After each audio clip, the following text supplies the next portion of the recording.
I don't want to scare anyone, but I'm going to give it to you straight about Jason.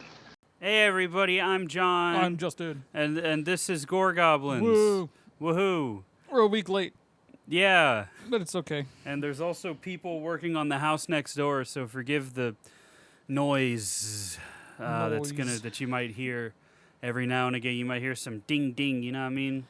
So just be ready for that. Yeah, we talk about movies we like sometimes, Sometimes. and we talk about movies we don't like sometimes. Which I don't think we've done that yet.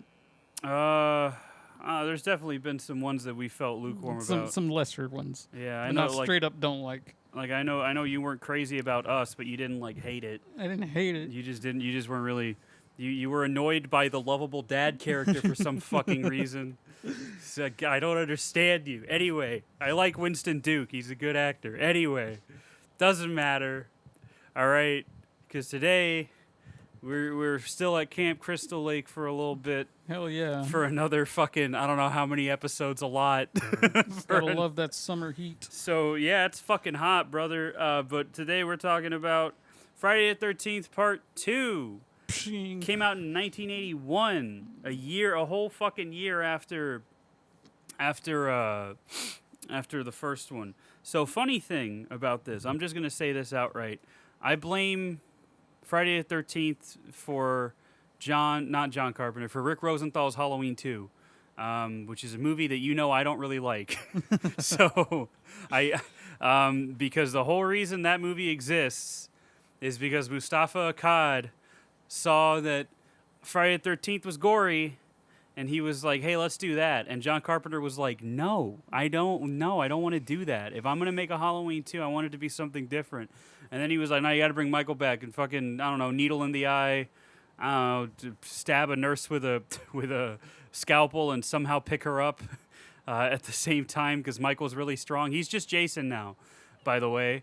When did Halloween 2 come out? By the way, let me do some research here on the fly real quick because I want to remember when this shit ass fucking movie came out. Shit ass movie. Nah, it's all right. I don't really like it that much. 1981. Okay, it did come out the same year. Yeah, they saw Kevin Bacon get an arrow through his throat, and they were like, oh, that's cool. Teenagers love that. Teenagers love watching attractive people get massacred.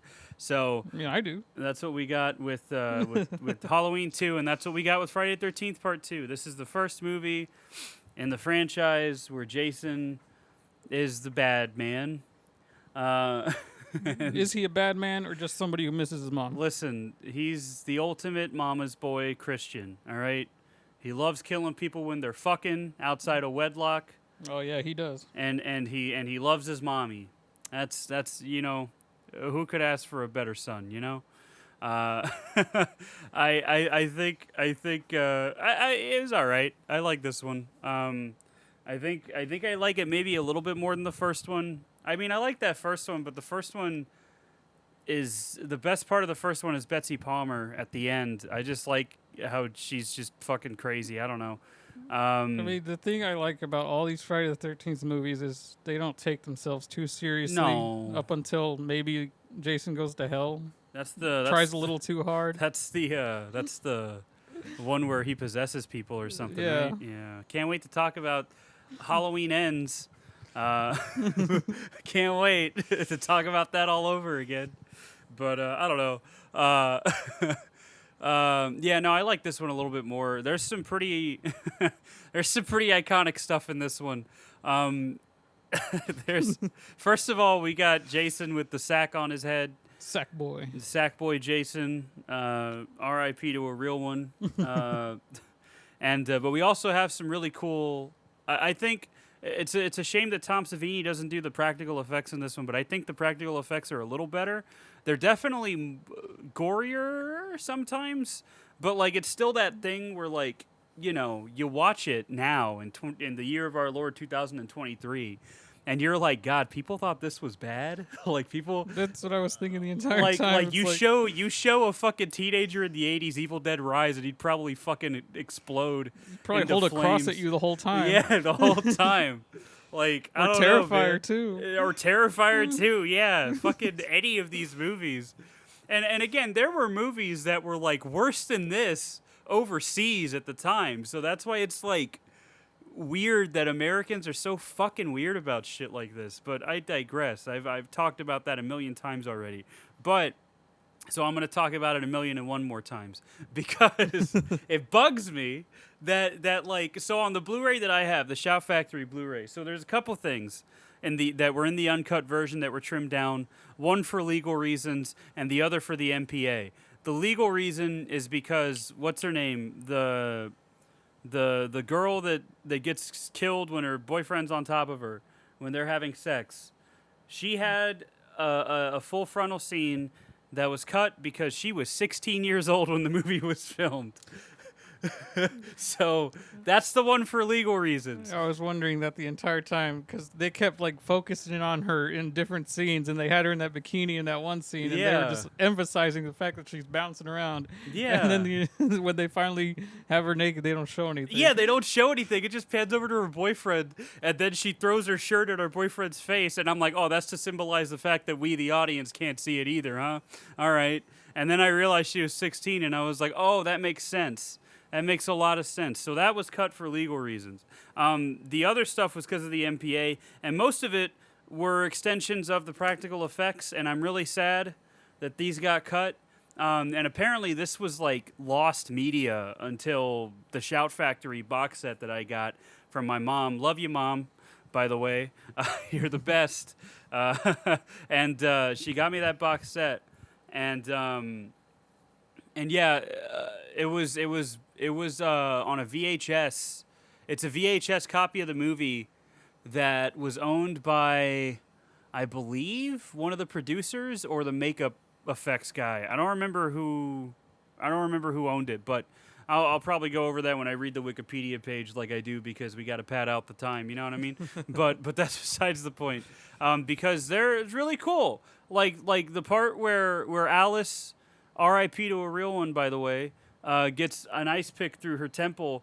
The original effect was Jason turning her towards the camera, and it was like coming out of her face, like out of her nose. And I was like, that's fucking cool. And then Crazy Ralph, R.I.P. to another real one, decides to, when he gets garroted, that was originally longer. When the couple gets stabbed while they're having sex, there were like close-up shots of like the spear in his back and shit. I think the death scene, basically the death scenes were all longer. Like the dude that gets his throat slit when he's hanging upside down, that was longer. The part where the girl gets stabbed after Jason pops out of the covers to scare her, that part was longer. That's a great part, by the way. I really like that part. And then just like the camera having the focus on the knife, that was really cool. That part was longer. The part where old fucking wheelchair boy gets slapped in the face with a machete was a little bit longer and a little more graphic. That's the best kill in that movie. that shit caught me off guard, man. Because I was like, oh man, what's gonna happen? Like, I know he's gonna die, but like, what's gonna happen? And then he just bing, and I'm just like, whoa, that's rough, man. Oh my god. Woo! That's a good kill. That's a good effect too. Like, also in watching this, I thought to myself, maybe it looked so real for the time because you were watching it on like a 16 millimeter or 35 millimeter print that was hazy and grainy. And then if you weren't watching it that way, you were watching it on a shitty VHS copy that on a CRT TV. So watching it that way, yeah, it could probably pass for looking pretty grotesque and real. But like now it's like and from a fucking 4K scan on a 4K Blu-ray player on a 4K TV in a resolution that the film was never meant to be seen at, you can see it's different now because you can appreciate the artistry of the practical effects, but also you can tell it's not real. Like, I think the only movie, the movie that holds up the best practical effects-wise, and you already know what I'm going to say, because I've said this before, is John Carpenter's The Thing. And even that one, you can tell it's fake. But, like, it's the fact that it just looks so fucking good. I don't know. That movie's great. And, with modern digital effects, I think the best thing you can do nowadays is do practical effects and then do cleanup with CGI. Because that shit makes everything look really good. You can make stuff look borderline pretty much real if you do that. But there's also, like, camera tricks that you can do, like, in Rob Zombie's Halloween when he stabs the nurse and the CCTV camera. Like, you can still play with it if you want it to look like real, but I don't know. It's kind of a nudge, nudge, wink, wink thing now. But like back then, the MPA was terrified and clutching their pearls that, the sight of a titty or blood was gonna make your child turn into Ted Bundy, which is not. It's not gonna happen. That doesn't happen to people. No. But what are you gonna do? That's what we get for being in a Christian nation, isn't it? So that's America for you. Meanwhile, we watched Tenebrae, which came out the same year, and that was like more sexual and more bloody than anything that happens in these two movies. Yep. Outside of maybe the beheading of Pamela Voorhees. And it's like super stylized blood too. You got blood fucking spraying all over a wall after that woman got her arm cut off, like that's it's just amazing how different, America feels about violence and sex than European countries. But at the same time, that didn't stop these movies from being fun and making a shitload of money, which is why before we started recording, Justin said that one of the things he felt about the movie was that, what'd you say, that it felt like it was kind of pushed. It was just slapped together, which is what happens, unfortunately, when a movie makes a lot of money and they rush out a sequel. But that being said, I still think I like this one a little bit more, just a little bit more. They're like about even. This one just has a slight edge up, just because it had more fun factor. And it still has Henry Manfredini doing the score, which is still awesome. Sean S. Cunningham and Victor Miller were not involved at all, as far as I know. Neither of them really wanted the piece of high art that was Friday the 13th to have a sequel, even though, it's kind of funny to me that the whole reason they made Friday the 13th was to make money, and then it made money, and instead of allowing it to make more money, all of a sudden they grew a spine, and they were like, oh, well, the story's good. And I'm like, bitch, like who do you think? You're not John Carpenter. You're Sean S. Cunningham. What the fuck? Get out of here. Fuck out of here, man. Anyway, that doesn't matter. What matters is that this movie exists, and I think it's pretty fun. I already mentioned that part where Jason jumps out from hiding in the bed. I thought that was real fun. I like that part a lot. But yeah, this is a fun little time, fun little movie. It picks up. I think it's 5 years after the first one, I think is what I read. Yeah, it's 5 years after the first one, and like Alice is like living alone. I don't know. She's having traumatic dreams. She's got her cat. Getting jump scared by her cat. He's getting jump scared by. Hadn't that happened to I hope us Jason all? fed that cat after he killed her. Jason does. I think he cares about animals. He didn't kill Muffin. Was that the dog's name? Yeah, Muffin. Muffin. He didn't kill Muffin. So he's a loving man. There was just a similar dead dog in that area. Yeah, there's just a very... and that's the thing is, like, I like how the MPA was like, oh, a dead dog, that's fine. Dead human, though. Can't do that. Not just dead, like fucking because that mutilated dog was obliterated. It looked like a fucking shotgun, like, went off on its fucking stomach, dude. That was not... And that's okay. That's fine. But, somebody getting their throat slit, oh, no, we can't have that. But a dog with its guts out, you know what? I could let it slide. Like Jedi Survivor, massacre the animals, but no, you're not going to dismember fucking real people. Which is funny because there's this movie called Seven Psychopaths directed by Martin McDonagh. Great movie. Sam Rockwell, Christopher Walken, Woody Harrelson. It's a really good movie. But there's a bit where Sam Rockwell's character is miming out like this action movie in his head, and he's like, and all the humans are dying these like graphic deaths, like Woody Harrelson's head fucking explodes, and he's like, remember, you can mutilate the people, but you can't hurt the animals. And there's like a bunny or something running around that they just like don't touch. There's like bullets missing it and shit. It's great. I love it. But But like that's why that's funny to me because that dog that looked like Muffin was just fucking drawn and quartered, and the MPA is like, we're good. And then teenagers get a machete in their faces and we got to trim it down. We got to trim that down. It's a little too much. It's goofy. It's goofy behavior. But anyway, one thing I want to talk about with this movie is I like how voyeuristic this opening scene is, following Alice like around her apartment. Like you see like the breathing of the cameraman and shit, and then like when she's in the shower, and then the camera goes up and she opens the thing and she's looking right at the camera. I'm like, ugh, I don't like that. I don't like, and that's not even the only time that happens in the movie. That happens later with that girl that goes skinny dipping when she goes to look for a knife to cut down the guy that's trying to hit, which Terry, R.I.P. to a man trying to hit, you know what I mean? But so then she goes to look for that, and there's that bit where she like ducks down, and then she pops up in front of the camera, and she's looking right at the camera again. I was gonna say, wouldn't you if you saw her entrence? Listen, buddy, I'm the not abs, here. the ass. I'm not here. I'm not here to. That's not what I'm here for. All right. So I mean, listen, it's not what I'm here for. I don't blame him, is what I'm gonna say, but that's not what I'm here for.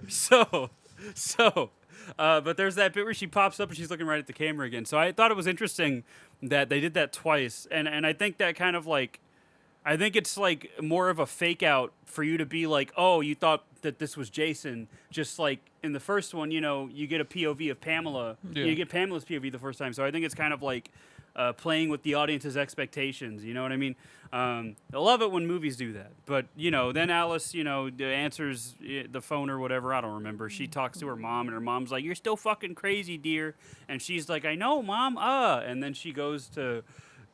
windows open or something. She hears something. The window's open. Her cat jump scares her. All of our cats do that. It happens. And then she's about to feed him. She opens the fridge. She opens the refrigerator, and Pamela's head is in there, which is funny. Okay, so here's the other thing. Jason's a big kid, right? That's what he is. He's a big little baby boy. Yeah. I just think it's funny that he's so like mad about what Alice did that he's like, I'm gonna make you remember what you did to my mom before I fucking kill you. And let's be real, I love my mom. I'd probably do the same thing. I'm gonna be real, all right? I'm not even gonna front. I'd probably do the exact same thing. But I just think that's funny because, you have like Michael, who's also a big kid, making a haunted house for Laurie and shit. In both the Rob Zombie iteration and the John Carpenter iteration. So, that's always funny to me. But then, in the first Friday the 13th, since it was just a ripoff of Halloween, they decided to have that happen again.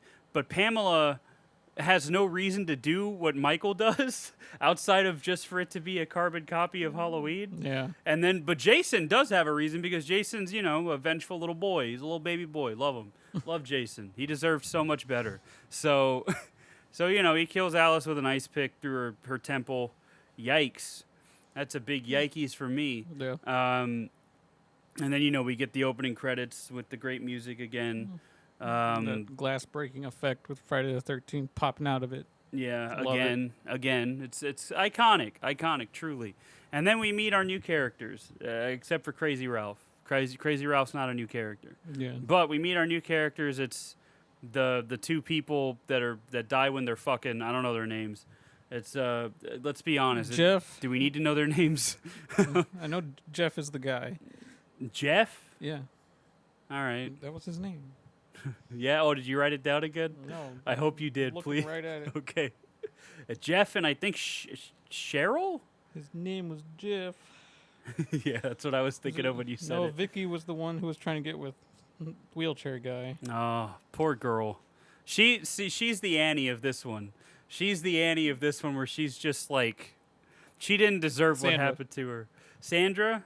Okay. Sandy. Okay. Jeff and Sandra. And then Vicky's the wheelchair. Yeah. The one that, she deserved so much better. Pour one out for Vicky. But Sandra and Jeff, and they're, calling the jokester of this movie, what the fuck is his name? Teddy. That's right, it's Ted. It's fucking Ted. What a name. Anyway, so I couldn't remember it, but yeah, Ted is like they're calling Ted, and Ted's all like, yeah, fucking, we're going to the camp or whatever. And this isn't at Camp Crystal Lake, right? This is at a camp that's adjacent to it, right? Adjacent to it, yeah. It's on the same lake, but like not in the same area. But then that's weird. But it's like within walking distance to the other camp. Whatever. It doesn't matter. I don't know why I'm getting hung up about it. Again, this movie slapped together. Yeah, they were just like, hey, we got a year. Fuck it. Make another one. So yeah, they're calling Teddy, and then their car gets towed, and it turns out it's Teddy just being a fucking dude. And then they're like, oh fucking yeah, we're going to the camp, and then they all go, and there's like a bunch of people at the camp too. There's like a lot of people. There's a lot, but most of them leave for the bar, like I want to say before the third act of the movie, and then so there's a lot of people. I'm not even gonna bother naming all of them. But then you got half of them didn't get named. Yeah, there's that too. And then what's his name? Paul's the blonde dude, right? Yeah. The fucking Fred Jones of the group. Yep. And then the main character is Ginny. Ginny. I was gonna say Wendy. The fuck, Ginny. The entire time I was watching the movie, I kept making in my head. I kept making the joke: "Take your own advice, Ginny, and run." Yeah. I don't get it. Forrest Gump. I don't get it. Ginny. I don't get it. You get it. You just don't want to get it. No, I don't get it. Because you're mad at my humor. I haven't seen Forrest Gump in like 20 years, dude. 10. Make it 10. Take it or leave it. Yeah. It's 10 years ago. That movie's ingrained in my head because there was a time they were just marathoning it on TV, and I watched it every single time. I'm pretty sure we saw it at work a lot, just like in snippets. But that's besides the point. Yeah, we got Ginny and Paul, and then fucking ab chick. What's her name? Terry. Terry. That's Terry? Who was the dude trying to hit? What the fuck was his name? The pervert, as she called him. But like, she was totally gonna she was probably gonna throw him a bone if he hadn't gotten his throat slit, if he hadn't been drained by Jason first. That sounded like an innuendo, but I swear it wasn't an innuendo. Yeah, Scott. Scott or Max. I don't remember who Scott is. All right, it doesn't. It's one of those two. Fuck it, it's one of them. Whatever.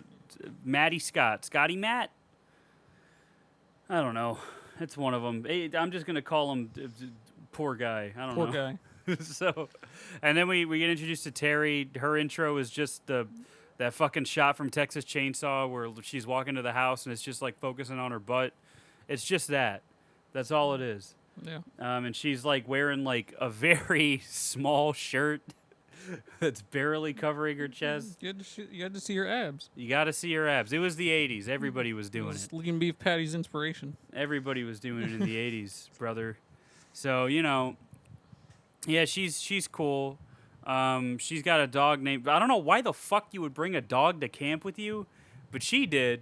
And it's like, I don't know what breed it is. It's one of those little fucking shit dogs. Like I don't know. A poodle or something like that? It's not a poodle. It's one of them little shit dogs. I don't know. I don't like them. I don't like small dogs. But I like cats. Like my little boy George right here. But anyway. Yeah, what was it like? I forgot what the exact line is on Parks and Recreations. Any dog under 50 pounds is a cat, and cats are pointless, which they're not. Yeah, that's not true. Who says that, Ron? Yeah. Yeah, I knew it. So yeah, we get introduced to everybody, all the main players. I thought Terry was going to be the final girl. Rather, I was hoping Terry was going to be the final girl, but she wasn't. It's Ginny. But then there was a point where I was like, I hope Vicky's the final girl, but I know she's not gonna be, because she was too innocent. She deserved so much better. She deserved so much better. God, all of these movies have an Annie, and they make me sad every time because they don't deserve it. Anyway, fuck my god damn it. Anyway, so it's the typical setup shit. We get a lot of shots of Jason watching people. And they're like, oh, here's the camp. This is what we're gonna do. Now let's do it. Yeah, and then just teenagers being horny, adults playing teenagers being horny. I should stress. Minus the 16-year-old. Yeah, minus the 16-year-old. I don't know how. I don't know how that happened. Well, it's but- like fucking Mila Kunis joining the '70s show before she was of age. Well, yeah, but they weren't like They were naked, but they weren't naked. Yeah, and she wasn't the focus of a lot of risque shots. That's probably why. Yeah, because she was underage. Yeah. But yeah, so we get all this set up, and Jason's vibing. He's hanging out. He's like, "Where are all these people coming from?" They He's ain't got his supposed own to little be here." shack in the woods. Yeah, he's got his little shack where he's got a shrine to his mom. God bless him. Where'd he get the candles? He went to the Dollar General up the street. You know what I was probably. wondering the entire time too? How far away did Alice live, and how did Jason know how to find her? We know he teleports. All right. Oh, yeah, Like he we does. we He know teleports. that's like that was basically some stuff the fans made up for shits and giggles that the creators were like, yeah, that's it. That's totally what we had in mind. No, it wasn't. Fuck out of here. It wasn't. But I appreciate it. But it wasn't. All right. Yeah, he just fucking teleports. Also, I mean, that's not even the most egregious thing. Motherfucker went from 10 years old to 25 in the span of 5 years. How does that happen? That's the thing. My man was roiding up. he got that big that quick. And then he looks even more different in the third one when he's all fucking hunchback Jason with a different face. And the reasoning for that is that the ending is how Ginny imagined it to be, and not really the ending. It's whatever. They don't give a shit. It's they don't care. It's like Nightmare on Elm Street. They just kind of slap it together, and they're like, that's it. That's it. That's how it works. But that's besides the point. I digress because we get all the setup and stuff, and Muffin goes up to Jason, and Jason's like, all right, I guess. So then he starts taking care of the dog because, as we mentioned, the dog that Jeff and Sandra find when they're sneaking over to Camp Blood is not Muffin. Just looks like him. I like when that cop takes him back, and he's like, "You're not even gonna punish them." It's like, okay, no dessert for you two tonight. Yeah. It's a good movie. And then there's that bit where they're all like making jokes, like around the lake when they're all swimming. And I can't remember the jokes, but I remember thinking, I'm like, oh, that's pretty good. But I was like, I'm gonna remember that, but then I didn't. It's just how it goes because I watched it on Sunday, and then the last 2 days have been pretty stressful. So here we are. At least I was able to squeeze this in. You know what I mean? Squeeze it in. But Like a really bad pimple. got a really bad pimple. No, I was going off of you saying squeeze. I don't know. Yeah. My brain's fried. It's too hot outside. It is very hot outside, yeah. I guess it wasn't that hot at camp wherever they were, because it wasn't Crystal Lake. Remember, It was camp adjacent Crystal Lake. camp adjacent to Crystal Lake. Camp, a little ways that way. Camp, hop, skip, and a jump away from Crystal Lake. Camp, you can make a million of them. I can't. I'm not smart. But that's besides the point, because eventually Jason starts killing people. I don't know who he kills first. I don't remember. It doesn't really matter if we're being honest. Jason just starts killing people, as he does. As he does. I will go over the deaths, though, I guess, because that's the important part. And then I'll, remember, I think upside down. Well, Ralph was after Alice. Next was Ralph. Was Ralph the next one? Yeah, because he was sitting there watching them at the camp. and Oh, then- he was watching Jeff and Sandra, Yeah, right? Jeff and No, Sandra. he was watching Paul and and Ginny. Yeah. He was watching Paul and Ginny, and he was like, all right, I hope they don't fucking die. And then he gets killed. Choked because- with barbed wire. Because Jason, as we all know, like John Rambo, had experience in Vietnam, so he hid in a tree and corroded old crazy Ralph. And then that's how he goes out. A man that big in a tree just tickles me. I don't know why. That's so funny. And then he's the next death. I don't remember who. I don't remember the order. I just remember at some point everybody goes to the bar. Ted included. Ted, Ginny, Paul, and then all the B characters that nobody gives a fuck about goes to the Yeah, bar. they all went. And so that leaves Vicky and Wheelchair Boy, who I believe is Max. No, he's Mark. Mark? Yeah. Oh my God. Look at me not remembering. Anyway, so like they're... And he's in training.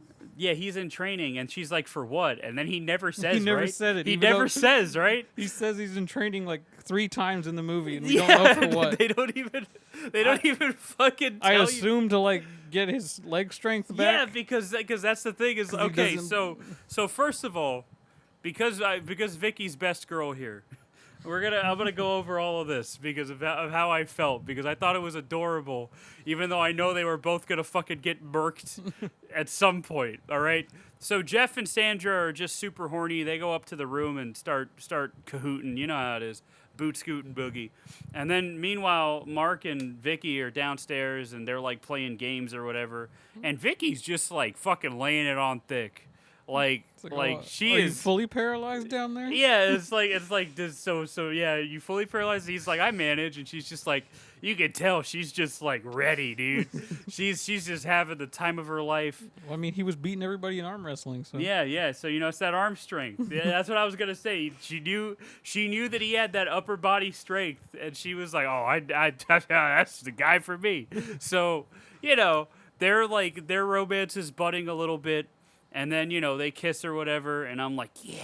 And then, and then she's like, can you stay the night with me tonight? And Mark was like, I was going to ask you the same thing. And I was like, yeah. And I was like applauding, throwing up my foam finger. Yeah, I love seeing people happy sometimes. So then she's like, I'm going to go freshen up. So then she goes to her cabin. And she, like, changes her shirt and everything. Changes her underwear, She too. decides to change her underwear. Very important. She had to put on the sex underwear. She had to put on the sex underwear. It was specifically labeled in the script as the sex underwear. And one of my favorite bits is when she's perfuming herself, and then she just kind of shrugs and perfumes her fucking vagina. And I was like, yeah, that's a good idea. Because it's at camp. It's probably humid. It's probably sweaty. There's no way that's gonna smell remotely good. Speaking of, I'm gonna go off on a little tangent here. Because I've been playing The Last of Us Part 2. I already beat it once. I'm going through it again because I liked it more than I thought I would, all right? Don't judge me. Anyway, Abby's campaign is very good. I like Abby. She's great. But there's a part where, okay, so first of all, this bitch goes through hell. Like, she goes to hell and back. She's underwater multiple times. She gets beaten multiple times. She's running around in the rain for an extended period of time. She has to swim through these fucking muddy ass waters, through a rip current, through a fucking destroyed boat where she has to fight a bunch of infected. I know this bitch is sweaty and there's no way she smells good, right? There's no fucking way. Anyway, she gets to this aquarium where she is meeting up with her ex-boyfriend because she still cares about him for whatever reason, and she's like wants to make sure he's okay. He's hanging out in the aquarium. And, like, they have a little moment, and then, like, they exchange some words. Abby gets mad at him and, like, pushes him against the wall and shit. And then it's, like, that weird, like, moment where, like, they're fighting, but then all of a sudden they want to fuck each other. So then they start having sex, and it took me out of it because I was like, there's no way she smells good. There is no way that she smells remotely good. There is no fucking way that there's no way that he didn't take her pants off and just get hit with a smell. Like, that's the most unholy smell you could fucking think of. There's no fucking way. You know how I know that? Because I sweat a lot, Justin. I know, all right? There's no fucking way. There's no way. Anyway, outside of that, so that's why I appreciated that detail of her perfuming herself. Because that's very important. Hygiene is very important with stuff like that. Unfortunately, it was all for naught. Because... when she's going back to the fucking, I guess, lounge cabin or whatever, when she's going back there, Mark is gone because Mark thinks he hears her outside, and he was training, obviously not for his intelligence, because he decides to check it out, and then he goes out and he's like, Vicky, and then Jason's just like, man, look at this dude. I'm gonna get this guy. But where was he? he You get a full view of the porch when he was steps out there. vibing, Justin. It doesn't matter. He can teleport. Okay. It's just like later when Paul and Ginny get back and it's dark and she's just like, somebody's in this room. And then he just pops up. You know what's funny is that I didn't even think about that because I didn't give a fuck because I knew if I thought about that, it would ruin the movie for me. Like, that's the thing. Is I knew that if I thought about, like, wait, where was he? He was just That- Spider-Man on the ceiling. Yeah, he was just hanging out up there, you know, just vibing, and then he just dropped down silently, by the way, and then just fucking smacked Mark in the face with the machete, and he just goes, ugh! it's so like immediate, and it made me jump because I didn't know it was coming. So it made me fucking jump, and I was like, "Oh my god!" And he just got fucking Joseph Gordon-Levitt from fucking H2O, just a fucking blade to the face, and then he gets knocked back. And then I was just like, "Well, that's the second time I've watched a man in a wheelchair get murdered by a iconic slasher villain, except this time I didn't want it to happen. I wanted Mark and Vicky to go and be happy together." I didn't want that perfume to go to waste. But Franklin, though, I'm okay with that. I'm okay. When I say I stood up and started clapping, I'm not joking. I was happy that he died. I was happy. I did not like him at all. Oh my God, I cannot wait to talk about that movie because I'm just gonna shit on Franklin the whole time. I hate that motherfucker. That is not a pour That's one out number for three, the homie. right? Huh? That's number 3, right? That's the first one. The first? Oh, yeah. What am I thinking of? I don't know what you're thinking of. All I'm saying is he Anyway. deserved it. I hated him so much. I was just like, listen, brother, I'm going to be happy when you die. And I think this is like the 4th time I brought it up on the show because I do not like him. That is a I'm going to piss on your grave instead of pouring one out. All right? That is what that is. I do not like that man. Anyway. Yeah, Mark gets got. He rolls down the stairs in comic fashion. Doesn't fall out of the chair, though. Yeah. Like you'd expect. Yeah, you know. That's all right. It was a nice scene, though. And then, you know, yeah, he just gets... Then Jeff and Sandra are next. Yeah, they get stabbed with a spear? Where did Jason get a spear? It was from Ted's little prank around the campfire. Oh, where he was pretending to be Jason? Yeah. Is that the first time that happens? And because in the third one, isn't that where the dude like pretends to be Jason with the hockey mask, and then No, he's not pretending to be Jason. He's just being a douche and scaring everybody. he gets killed? Yeah. Yeah, another guy that deserves it, by the way. And then Jason's like, "Hey, The I'll fuck take was this. his name? I think his name's Shelly. I'm gonna take this. I don't know. We'll find out. You don't need this." And then he just puts it on and does a little mustache twirl as he does. Yeah, that's classic Jason. So then that's all fun. And then Sandra and Jeff are having the time of their life. They get shish kebabbed. And then they get skewered, and Sandra sees it. Doesn't stop Jason. Doesn't have time to tell Jeff. And they get skewered, and then we go to Terry, who decides to skinny dip for no reason other than to literally just for Justin, honestly. That's the whole reason she did it. That's the whole reason she did it. She's like, I know Justin's gonna watch this. I want to make sure he sees. Someone who doesn't exist yet. Yeah. So she decides to go skinny dipping, and then you see a man come and take her clothes, and you're like, oh, it's Jason being Jason, I guess. It's not though. It's Scott or whatever. Scott, Max, whatever And the fuck his name was. he's just like, oh, fucking, I'll give you your clothes back if you fuck me, or whatever he said. I don't know, but he's trying to coax her into it, and she's like, you're a pervert, and then he gets caught in a trap that I don't know if Jason set, or if it was just like there. No, Jason said it. You think Jason set a trap? He's a trap master. You think he's a trap master, Yeah. really? You think okay? This dude teleports. He gets in trees. All right. Again, well, you know what? It would make sense for my headcanon for him to be his serving in Vietnam with John Rambo. It's all part of my headcanon. That makes sense. He hid in a tree. He set up a trap. He slit a throat from the person that got caught in the trap. He's served with John Rambo. They were Vietnam buddies. It makes sense. That's my headcanon. That's how it is. All right. So he sets that trap. Terry's like, hey, do you promise to stop being a fucking slut if I cut you down? And then Scott's like, yeah, whatever. And I'm like, yeah, sure, bud. So then she goes away. And she's looking around the room. She finds a knife. She goes back after Jason's already slit his throat. And then she's like, oh, fucking, he's dead. Oh, no. And then she, like, starts running towards the camera.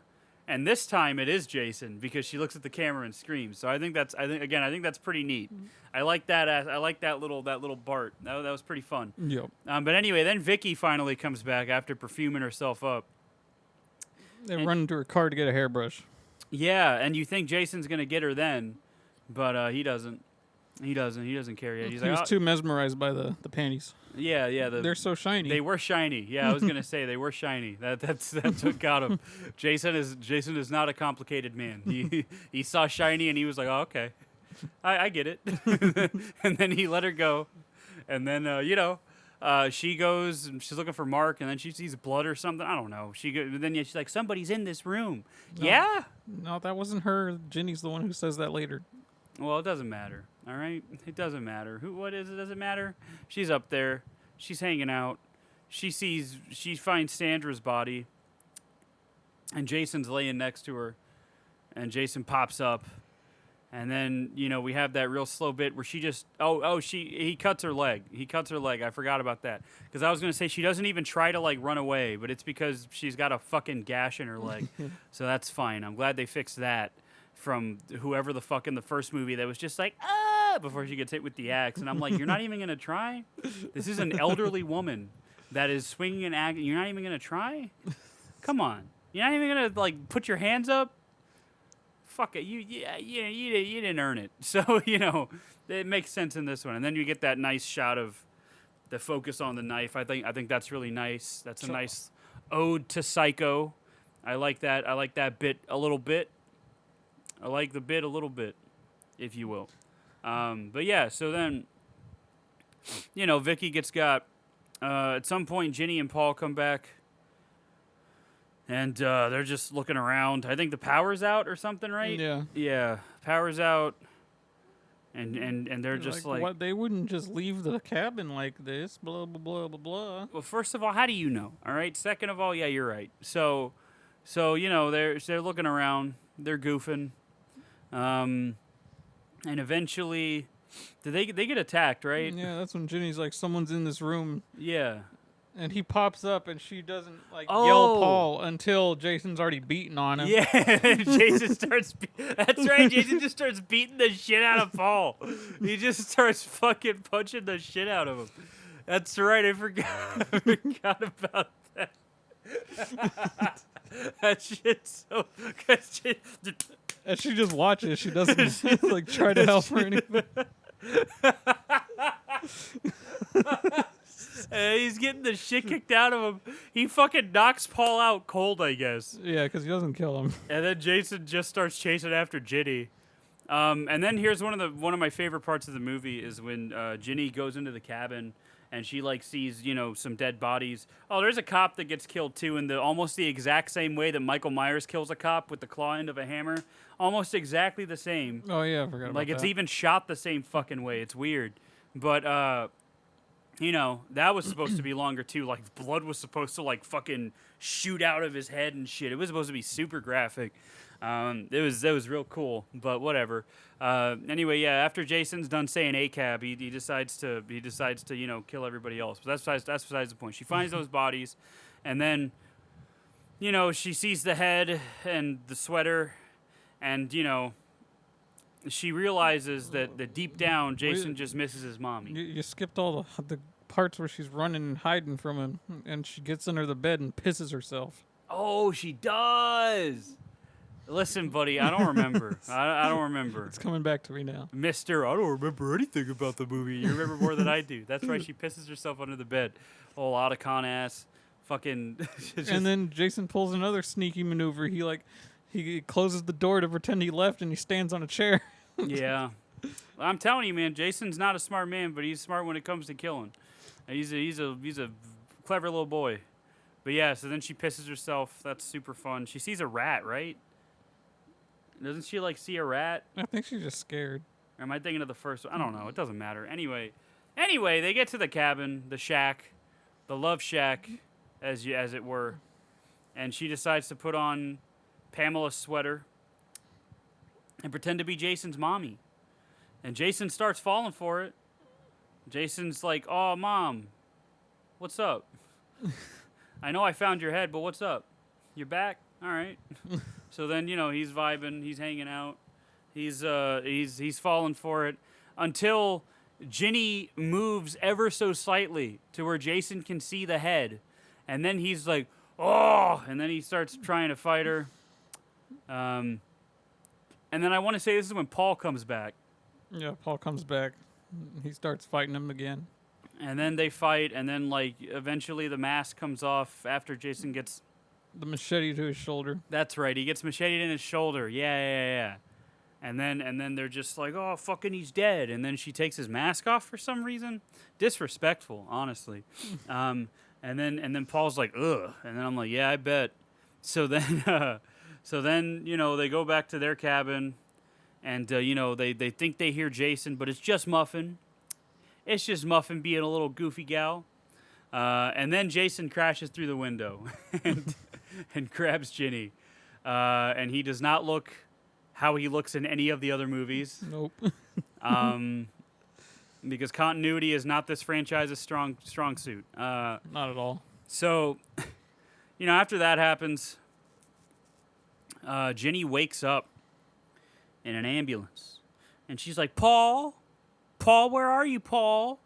And Paul's fucking dead, or he was supposed to be. That was the implication, because the way it was supposed to end is it was going to zoom in on Pamela's head, and then Pamela's eyes were going to open and she was going to smile, which would have been the dumbest fucking thing. And I'm so glad they didn't do that, because that would have been so fucking stupid. I'm so glad they didn't do that shit. That would have been so corny and so lame. I'm so glad they didn't do that. But that was the intention, was that Paul was dead and Pamela was happy about it or something. But yeah. Maybe that's why they gave Freddy the smile and wink at the end of Freddy vs. Jason. Well, that's just because I don't know, man. We'll talk about that. But anyway, yeah. This movie came out. Did it? Yeah. So apparently, initially, Sean S. Cunningham, it wasn't enough to copy Halloween. He also wanted to copy what John Carpenter originally wanted to do after Halloween. And he wanted a sequel to Friday the 13th to be just a movie based on the superstition, just some kind of tragic event based around the superstition. We could be living in a world where these franchises, Halloween and Friday the 13th, would just be anthology franchises where each movie was like a different thing. And that'd be kind of neat, I think. But that's not how it played out. So, here we are in the dark timeline talking about this. The dark timeline where everything's too hot. So, yeah. There was a lot of issues with the MPA. Already talked about all that. Yep. And, we got all the characters. Already went through all of them. R.I.P. Crazy Ralph. So, Friday the 13th, as we know, was very successful. And Paramount Pictures was immediately like, hey, let's make a sequel. Apparently, according to one of the producers, he said, we wanted it to be an event where teenagers would flock to the theaters on that Friday night to see the latest episode. The initial ideas for a sequel involved the Friday the 13th title being used for a series of films released once a year. They would not have direct continuity with one another, but be a separate scary movie in their own right. Phil Skiduri, one of the three owners of Esquire Theaters, along with Steve, with other people, I'm not going to pronounce these names, who produced the original film, insisted that the sequel have Jason Voorhees, even though his appearance in the original film was only meant to be a joke. Steve Miner, associate producer on the first film, believed in the idea, and would go on to direct the first two sequels after Cunningham opted not to return to the director's chair. Miner would use many of the same crew members from the first film, And Cunningham had mixed feelings about the entire Friday the 13th enterprise that he outlined for film critic and author Stephen Hunter in an interview for a book Hunter wrote on violent films. Hunter stated that Cunningham wasn't particularly proud of his work on these films. Cunningham bluntly stated that the only thing that seemed to reach a teenage audience at that time was involved high levels of gore and graphic violence. Okay, but here's my thing. You knew that. You knew that already. You're just trying to save face because you feel bad for some fucking reason. My man is wiping crocodile tears with $100 bills. He's not. You knew that. That's why you made it gory. Like, what the fuck? That doesn't make any sense. Oh my god. Anyway, so apparently Adrienne King, Alice's role was shortened because she had a stalker, as you do in this business. But that's why her role was real short. The film's heroine, Ginny, is played by Amy Steele, who won the part through an audition. And at the time, to quote her, at the time of making the film, it was before the genre really picked up, so I didn't give it a lot of credit to take it seriously. For me, it was just another audition because I had no idea what it would end up meaning after all this time. When I played Ginny, I was really young and different from a lot of the people working at the time, so that came out in my character. I was naturally suspicious of cocky guys at that age, and you see a lot of that when I'm on screen with Paul. I tried to put so much behind the actual words in the script just so she felt almost unreachable to Paul and to audiences. I wanted her to have some power. I didn't get that sense. I didn't either, but you know what? The point is she tried. All right, she tried, I guess. I don't know. The acting's not great in this movie. I forgot to mention. It's not great. It doesn't have to be, though. It does not have to be great. So actor Warrington Gillette played Jason unmasked at the end of the film. Stuntman Steve Daskavitz, also known as Steve Dash, was credited as Jason's stunt double, but played the masked Jason throughout the rest of the film. So he was old Stuntman Steve. So they had two Jasons. Old Stuntman Steve Dash, baby. That's kind of how Ghostface works in the Scream movies too. It's always a stuntman until the ending, when they decide to Not every movie gets a Kane Hodder. They just decide to be like, oh, hey, guess what? It's me the whole time. Did you know? I played Shaggy. And then that's the movie. So anyway. Now stab me. Yeah. I mean, yeah. That doesn't go very well in the first movie. That's a conversation for another time. We'll talk. I can't fucking wait to talk about Scream. I love that franchise so much. So anyway, principal photography took place from October 3rd and finished in 1980. Wow, that was quick. So it was filmed in Connecticut. Tom Savini was asked to work on the film but declined because he was already working on another project called Midnight. In addition, he was not receptive to the concept of Jason as the killer in the film. A lot of people didn't like that. A lot of people didn't like that idea. A lot of people in the crew, at least. Savini was then replaced by Stan Winston. Can you fucking imagine if Stan Winston had fucking done the effects for this goddamn movie? Oh my god. Oh my fuck. We were robbed. Anyway, Winston, however, had a scheduling conflict and had to drop out. You get that audience boo. For shame. The makeup effects were ultimately handled by Carl Fullerton. Fullerton designed the look for the adult Jason Voorhees and went with long red hair and a beard while following the facial deformities established in the original film in the makeup designed by Tom Savini for Jason as a child. Fullerton's look for the adult Jason was abandoned in the sequel, Friday the 13th Part 3, despite the fact that film took place the following day and was helmed by the same director, Steve Miner. Some fans have theorized, and again, this is the fans having to come up with a fucking excuse because we like these movies for some reason. Did they call him Mountain Man Jason? Yes, yes. Yeah, that's what they called him. Some fans have theorized that the sequence showing Jason with a beard and long hair reflects a dream rather than a reality because the following sequel picks up with the events showing its face having not happened, and therefore what was represented with Ginny was Ginny's guess at what he looked like under the burlap sack rather than what he actually looked like, which would excuse the break in continuity. But she saw his face! They both saw his face when she took the fucking sack off! You can't deny that, people. Listen. Just stop trying to justify things. Listen. Just accept that the movie kind of sucks, and you'll be free, okay? Just accept that, and you'll be free. We did that through all fucking 13 Halloween movies, all right? We just accepted that these movies kind of fucking suck sometimes. And that's okay. Justin's stupid ass still likes part 5 for some reason, even though it's objectively the worst one outside of 6. All right? No, it's fine. I'm not going to judge him for that. Except I will. But, that's besides the point. We still like those movies outside of them being kind of shit, is my point.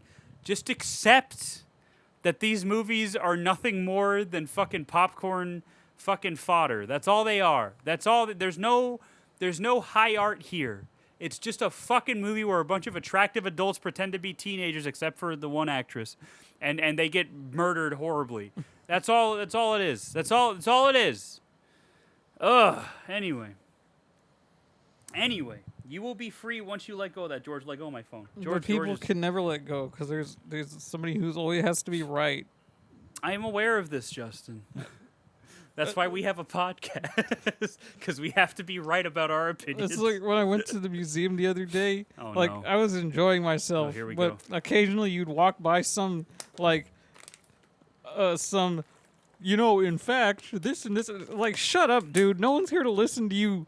Like, try to educate people just because you're in college. But was he saying that with his friends or just to random people? To his friends and to random people. Okay, random people, I draw the line. To his friends, they probably know. They probably know. There was a Megalodon exhibit thing. Yeah, big boy. I love the Megalodon. And the Meg. If they you will. had a big ass plastic shark, and people were like, "Oh, that's what Megalodon looks like." And this dude actually goes out of his way. It's like, actually, I'm gonna throw my marine biology degree in here and say that's not an accurate representation of a Megalodon. That's based off of a great white. I'm like, dude. Did he fucking say I'm gonna throw my marine biology degree? Yes, he did. He said that? He did. He said that? He said that. Oh my god. Oh my god. That is... It's like, how do you know what color a Megalodon was? Have you seen one? It could have looked identical to a great white. Who's to say? I'm upset. I am upset with you right now. Why did you tell me that? That's like... That must be how I am with movies I really like. Actually, did you know that this actually happened instead? That's how we are on this podcast, Justin. But the difference is you could just turn this off. You're not trying to enjoy a museum with your girlfriend, and then this fucking guy decides to, fucking Mr. Zero Bitches over here decides to fucking do that. All right? You could just be like, all right, I don't like these guys, and turn us off. That's all you can do. It's whatever. We're just talking about what we like, all right? But we're also not acting like we're better than you because we know about these movies. Although we will shit on shitty opinions sometimes, but that's a whole nother thing. That's just because some people are dumb. It's funny because when I heard him say it, I looked over and I just saw the group of people he was actually with just collectively roll their eyes all at the same time. That's what I'm saying. They know. They know him. They signed up for this. That's the thing. They're choosing to be around him. That's the thing. So, oh my lord. I got to pet a shark though. Like a real one? Yeah. Oh, that's cool. A little shark. Where? They were in there. Really? Yeah. Huh. That's cool. A little baby shark. They feel weird. I imagine. Like they're smooth going down, but if you trace your finger back up, that's rough as shit. That's like sandpaper. Yeah. That's what they called me in high school. Anyway, anyway, let's talk about post-production a little bit. Again, I'm just reading the Wikipedia page because I don't care, all right? I'm not going to act like this is some high-produced show that I spend hours of my life planning. This is just a podcast where me and my friend talk about stuff, and my friend occasionally says slurs. Anyway. I've only done that 3 times. No words. Excuse me. Oh, yeah, we can't say... We got to censor ourselves. No words. Yeah. No juice. You know, that shit is pissing me off. Why? To no extent. It's just ridiculous. Every day you got some teenager coming up with some dumb fucking phrase that already ruins English language in general. I'm aware. Now you're going to make people censor actual dictionary-cited words? Yeah, but also it's a respect because someone gets thing. offended? It's a respect thing. I can understand respect, but words like suicide, killed, assault, Oh yeah, battery, that stuff. like Yeah. Okay, that's what you're talking come about. on. I thought you were talking about slurs. I No, was like, no. Justin, what are you Slurs talking is a different about? thing. I'm talking I was about like, what are you on? Do every- not die on this hill. everyday words that Oh have yeah, no. I see that reason shit all to be the time. censored. That's all from the younger generation. Not being able It's like- to say alcohol, like It's like when, because it's a trigger word or whatever. But if that's the case, I don't know. Just don't go on places where you might be triggered. Like you have that option. You don't have to go on Twitter. But that's besides the point. I'm gonna get off my high horse. But that reminds me, there's a movie that came out from Paul Thomas Anderson called Licorice Pizza, right? The most problematic thing about that movie is the age gap between the two leads. They're both adults, mind you, but like one's playing a 15-year-old, the other's playing a 27-year-old or something, and they like fall in love or whatever. But like the difference is that the reason I think it gets a pass for me is because the older person is immature and the younger person is mature for his age. So it's kind of like a weird imbalance thing. It's a weird movie. It's Paul Thomas Anderson. Who cares? But that's not what everybody was upset about. Everybody was upset about an intentionally shitty character making fun of his Japanese wives. And everybody was like upset that was in the movie, and I'm like, are shitty people just not allowed to be like characters in a movie? Like where do you draw the line? I don't understand. Like the dude is not there to be like he's not meant to be someone you agree with. He's a shitty person. He's a shallow shitty person. And like I don't know. I like pick your battles is my point. that's like people. Well, I mean, It's fucking weird. Natalie Portman started it, but then everyone agreeing with that. Oh yeah, Leon the Professional is a very cringe movie. Like It is kind of weird. it's weird, but I mean, he was not like enhancing her advances. I mean, that was the intent though. yeah, but Like the director that made it was like 100% a pedophile. Like there's no doubt. Like he wanted a sex scene between Leon and Natalie Portman, and they you know, I can't remember the actor's name. Real great guy. He was just like, no.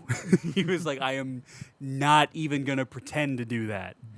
Because Natalie Portman was like, what, 14? yeah. It's like Jodie Foster in Taxi Driver, you know? Like, you can't do that.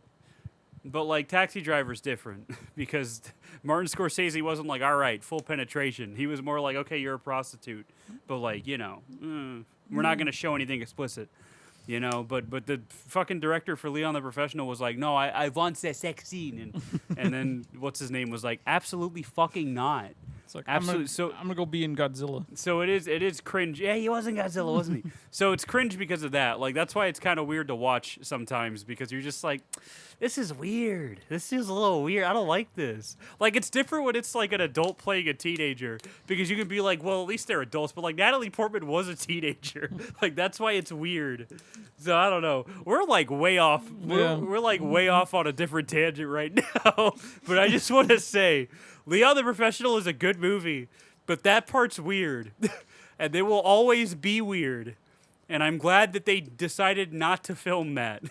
But yeah, Gary Oldman's in it. He's cool. He's a good guy. He's a good actor. Yeah. Anyway, post-production for Friday the 13th. Yeah, back on track Part 2. before you rant about some other random shit. So, Friday the 13th got an R rating. They had to cut down I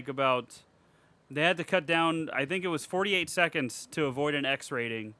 It wasn't until 2020 when they found all the uncut footage, which was found, I don't know, does it say? Yeah, it was owned by Carl Fullerton. That's what it was.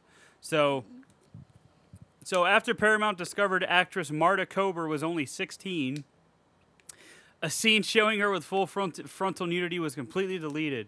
Very on topic for what we just talked about. In September 2020, cult horror movie distributor Scream Factory announced in conjunction with Amazon, yada, yada, yada. That's the DVD, that's the Blu-ray I got. Yeah, it's on there. It does not have the underage nudity, though, for obvious reasons. Because that'd be kind of weird if it did. Yeah, let's delete it, then re-release it. That's a good idea. Originally the film was supposed to end with Mrs. Voorhees' head opening her eyes and smiling towards the camera. However, Miner removed the scene out of the final film as he ultimately decided that it would make the film's ending too silly. To this day, the footage of this alternate ending has yet to be released. Stay that way. I don't want to fucking see it. I don't want to see that shit. Let's recreate it. Absolutely not. That'll whenever we decide to actually start filming ourselves, that'll be in our intro. Yeah, Pamela Voorhees opening her eyes and smiling. God, that's gonna be fucking awful. Anyway, yeah, it was released on a bunch of different shit. Oh boy, my favorite part, reception. Where we get to talk about how many people didn't like this movie when it came out. Oh boy, this is like unironically my favorite. This is why I read the Wikipedia pages, because I love getting to this part. Box office. The film was released theatrically on May 1st, 1981, bringing in $6 million its opening weekend. It played on 1,350 screens and would ultimately gross $21.7 million on a budget of $1.25 million. That is a stupid fucking profit. That is ridiculous. That is fucking crazy, dude. Anyway, it was the 35th highest grossing film of 1981, facing strong competition from such high-profile horror releases as Omen 3, The Final Conflict, The Evil Dead, The Howling, My Bloody Valentine, Happy Birthday to Me, Graduation Day, Halloween 2, and The Boining. All those movies. And the only ones that I think are, the only ones I think are worth a shit are The Evil Dead and The Howling. Yeah. Yeah. Yeah. Critical response on the review aggregator website, more like the review aggravator, Rotten Tomatoes. Friday the 13th Part 2 holds an approval rating of 28% based on 43 reviews with an average rating of 4.4 out of 10. The site's critic consensus reads, Friday the 13th Part 2 sets the template for the franchise to follow with more teen victims, more gruesome set pieces, and fewer reasons to keep following along. Fuck you. On Metacritic, it has a weighted average score of 26 out of 100 based on 8 critics indicating generally unfavorable reviews. Who gives a fuck? Roger Ebert, may God actually... Yeah, I'll be nice. May God rest his soul. Of the Chicago Sun-Times wrote that Friday the 13th Part 2 is a cross between the mad slasher and dead teenager genres. About 24 movies a year feature a mad killer going berserk, and they're all about as bad as this one. Some have a little more plot, some have a little less. It doesn't matter. Ebert never wrote another print review for any Friday the 13th movie after that, finishing his half-star review of Part 2 by writing, This review will suffice for the Friday the 13th film of your choice. All right. All right. You also didn't like Blue Velvet, bitch. I don't want to hear it. Anyway.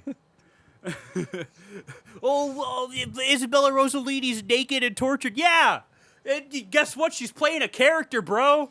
Who would have thought that she has the free will to choose to play a tortured character? Ooh, I'm getting mad. I'm getting mad. Ooh, I'm getting upset. Anyway, it's like they don't think that actresses can choose their fucking roles. You want to talk about misogyny, bitch? You're being misogynistic by thinking actresses can't choose their own fucking role. Ooh, I'm getting mad. I'm getting upset. I'm sorry. I keep going off on tangents here, but like, it pisses me off. This motherfucker thinks he's so much better than everybody else. Ooh, and that's why he's dead. Anyway, so I'm not being nice anymore. Fuck this guy. Helen Varongos? I'm sorry, I shouldn't have laughed at that. Helen Varongos, that's not even a funny last name. Why did I laugh at that? I don't know. What's wrong with me? Anyway, of the What's wrong with you? Of the Clarion Ledger wrote, Friday the 13th Part 2 obviously does not pretend to be any more than it is. A cheap, dime store cheap thriller aimed at the adolescent market. Where's your movie? It is designed to be predictable enough to make the average fourth grader feel sharp-witted. Bro, no, I don't know how to tell you this, but nobody's watching Friday the 13th to be like intellectually stimulated. Nobody is watching this movie for that. People watch this movie because they're like, I want to watch people die. And that's why you watch it. That's why you watch it. It's just fun. I always go back to that old Quentin Tarantino interview where he's talking about, I think, Pulp Fiction or Kill Bill. And like this fucking bitch interviewer's like, why do you insist on having violence in your film? And Quentin Tarantino's like, because it's just so much fun, Janet. It's so much fun. And he's fucking right. It is. Would you rather me be fucking killing people or watching a dude kill people? You can't please these people. Anyway, I'm sorry. Nope. I'm getting mad. The Dayton Journal-Herald's Terry Lawson deemed the film a special effects freak show for an audience immune to violence. That's actually pretty correct. And that actually sounds hard as fuck, too. That's like a fucking death metal song lyric. like that's pretty good. And exploitative and gratuitous. Okay, but that's not a negative review. That's just him, like, stating what it is. So Yeah. good on him. Jackie Tully of the Arizona Daily Star praised the film's special effects. Hey, that's what I'm talking about. Noting Jason as an effectively disgusting sight, and ultimately summarizing, gross is a pretty good way to describe it. Scary, bloody, and violent come to mind, too. Also very effective. And that's cool. See, she gets it. It's a fucking horror movie. It's not The Godfather. It's not fucking Citizen Kane. It's a fucking horror movie. The whole point is to just be a showcase for special effects and music, and that's it. No acting showcases whatsoever. But there's like good direction in this movie too. That's the thing. Yeah. Is like there's like the shit with the voyeuristic camera movements followed by the characters looking in the camera. That's cool. And, like, if you're just going into this shit with a cynical mindset, of course you're not going to appreciate shit like that. Nope. Not That's at all. why you have to set your expectations and understand that this is just a fucking popcorn fodder movie that's just a fun old time. And just because it's shit doesn't mean you can't appreciate it, all right? Like, that's the thing. Just because a movie's bad doesn't mean you can't appreciate the fucking movie. I think people often get that mixed up, too, where if something's bad, there's nothing redeemable about it. Yeah. But, like, that's not always the case. Remember, kids, the worst thing a movie can be is fucking boring. That is the worst thing a movie can be. As long as something's happening that's interesting and engaging, solid. I'm fine with it. May not be a 10 out of 10, but it's fine. If it's boring, you can eat my fucking ass. I hate boring movies. Anyway, Howard Pausner? Sure. Of the Atlanta Constitution was less laudatory, deeming the return of the Jason Voorhees character as a ludicrous arrangement. Before you know it, 8 more people have been murdered in virtually every manner. A neck sliced by barbed wire, a skull smashed, a jugular macheted, a heart speared, etc. Yeah, and all that shit was cool. I don't know. I thought it was all right. I don't know why I made him sound like a really bad Nixon, but I decided to do that. When reviewing the film's Blu-ray release, David Harley of Bloody Disgusting said, "It doesn't exactly stray far from the formula of the original film, neither do most of the other sequels, but Friday the 13th Part 2 still stands as an iconic and important entry in the series due to the introduction of Jason as the antagonist of the series and the usage of Italian horror films as inspiration for its death scenes." I'm telling you, that Giallo shit, Argento was onto something. Most notably, a spear copulation death from Mario Bava's A Bay of Blood, which is a movie I do need to watch. That's been on the list for a minute. Bay of Blood. I'm pretty sure Dead Meat covered that one. Probably. But yeah, Italian, like the POV shots especially are very giallo. Like that's, like, you know, that you remember that shit was all over Tenebrae. So you know, Yep. you know. Scott Meslow of The Week described it as a transitional film that blended elements of the original film and those to come later in the series. That is like the most milquetoast review you could give, brother. that is just stating the obvious. Anyway, yeah, there was a novelization of the movie. Who cares? So anyway, I don't read books. Anyway, it is time It's time. to pick Oh, wait. our next movie. Fuck yeah. Come on, be something I put on the list. I hope it isn't. Just to spite you. I hope it's Eraserhead so you can suffer. In what way? I don't know. You might be bored with it. I don't know. But anyway, yeah, I'm going to wait for this to load up. But anyway, is there anything you'd like to talk about, Justin, while we're waiting? I liked this movie a lot. Well, not a lot, but I mean, it was fun.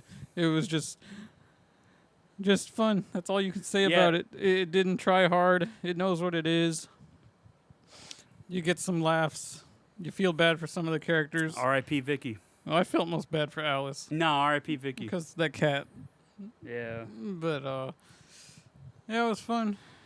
You get what you expect out of this movie, and if you have to really sit there and dig for reasons to hate it, then maybe your life just sucks. Yeah, I feel like a lot of critics are just miserable people. I mean, if your whole living is just like trashing movies and occasionally finding something, if like your whole career is like analyzing movies to the point where like you hate them, I don't think you like movies. I don't think you like movies. Like, I don't know. I mean, because we kind of talk about movies and analyze them here, but like, we're not like giving a review. We're just talking about them. Yeah. I think we kind of wanted to give a review initially, but like, I don't know. It just morphed into whatever it is now. Our thoughts. It's just dudes vibing and talking about what we like and don't like. Anyway.